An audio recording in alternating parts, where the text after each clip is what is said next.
ကဲအကယ်၍တန်ဟာ Mr. Beast ရဲ့ Feastables chocolate ကိုရက်ပေါင်း3ပေတိတိနေတိုင်းစားခဲ့မယ်ဆိုရင်ဘာတွေဖြစ်လာမလဲဆိုတာသိပါသလား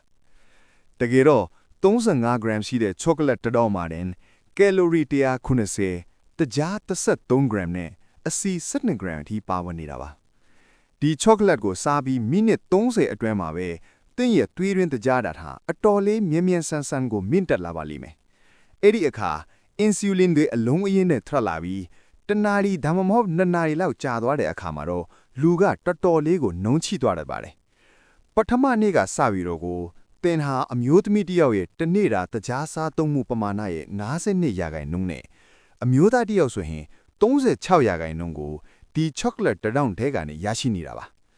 တခြားအစားအသောက်တွေကို short မစားမှုဆိုရင်တော့သင်ခန္ဓာကိုယ်ကဒီပိုရှန်နေတဲ့ calorie တွေကိုအစီအဖြစ်ပြောင်းလဲပြီးသိမ်းဆည်းထားပါလိမ့်မယ်ဒုတိယပတ်ထဲရောက်လာတဲ့အခါတပတ်ကို90 gram နှုန်းနဲ့စုဆောင်းမိလာတဲ့ဒီတကြားရက်တွေဟာသင်ရဲ့နှလုံးနဲ့သွေးကြောဆိုင်ရာစနစ်တွေကိုစတင်ပြီးတော့ကိုထိခိုက်လာစေပါတယ်လေ့လာချက်တွေအရဆိုရင်ဒီပမာဏဟာခန္ဓာကိုယ်ထဲမှာရောင်မြန်းမှုတွေကိုဖြစ်စေပြီးသွေးတွင်းအဆီဓာတ် triglyceride ကိုဆဲရအနေ30ရာခိုင်နှုန်းအထိမြင့်တက်စေသလိုသွေးပုံချိန်ကိုလည်းတိတိတသာတက်လာစေနိုင်ပါတယ်ဒါတင်မကသေးပါဘူးဒီ chocolate မှာပါတဲ့ကိုကို30ရာခိုင်နှုန်းဟာနှလုံးကျန်းမာရေးအတွက်တကယ်လိုခက်တဲ့ပမာဏထက်အများကြီးညော့နေနေပါသေးတယ်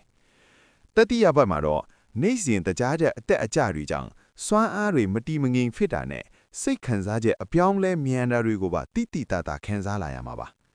ကဲရက်ပေါင်း30အကြာမှာတော့သင်ဟာပိုရှန်နေတဲ့တကြား390 gram နဲ့ကယ်လိုရီ9100အထိစားသုံးမိသွားပြီဖြစ်လို့ကိုယ်အလေးချိန်အပေါင်ကနေအပေါင်တစ်ဝက်လောက်ထိတက်နိုင်ပါတယ်နောက်ဆုံးမှာတော့သွေးတွင်းတကြားတဲ့ထင်းချိုးမှုစနစ်တွေပျက်စီးလာပြီးခန္ဓာကိုယ်ထဲမှာရောင်ငန်းမှုတွေမြင့်တက်လာပါတော့တယ်ကိုရဲ့အကျိုးကျေးဇူးနည်းနည်းလေးဟာတကြားအလွန်အကျွတ်စားလို့ဖြစ်ရတဲ့စိုးရိမ်တွေကိုဘယ်လိုမှမကမိပါဘူး